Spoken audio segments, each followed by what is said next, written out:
Greetings and welcome to the Astronomy Picture of the Day podcast. Today's picture is titled the Dark Wolf Nebula. So what do we see here?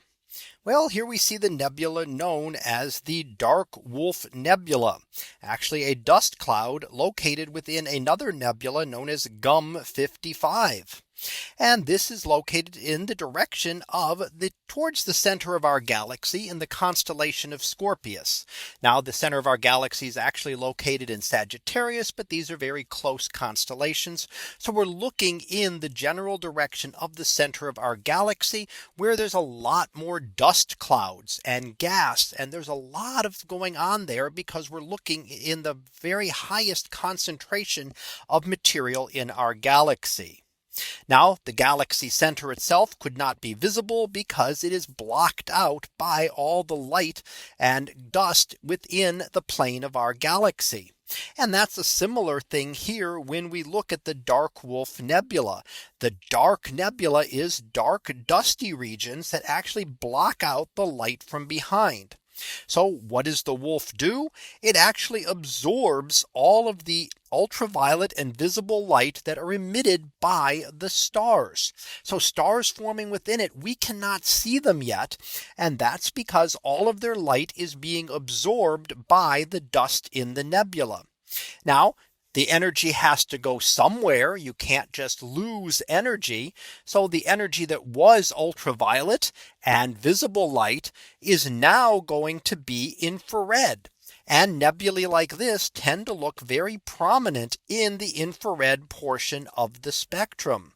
So often we study these with things like the James Webb Space Telescope, which allows us to image directly in the infrared and to see within some of these star forming regions.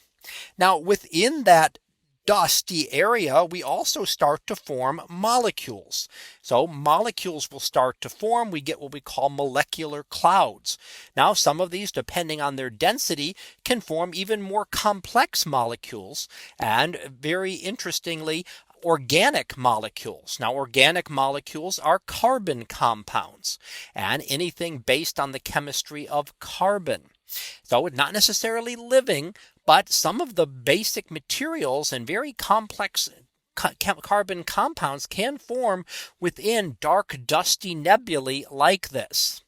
Now they can often be detected with radio waves. Molecules will emit a lot of radio waves because they have various different types of transitions that we see as compared to ordinary atoms.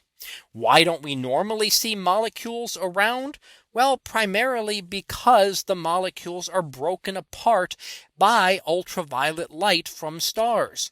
So out in space, we don't see molecules, but within dense molecular clouds such as this, where they are shielded, and there are then regions that can then begin to form molecules, even some similar to what we see here on Earth. So that was our picture of the day, titled the Dark Wolf Nebula. We'll be back again tomorrow for the next picture. So until then, have a great day, everyone, and I will see you in class.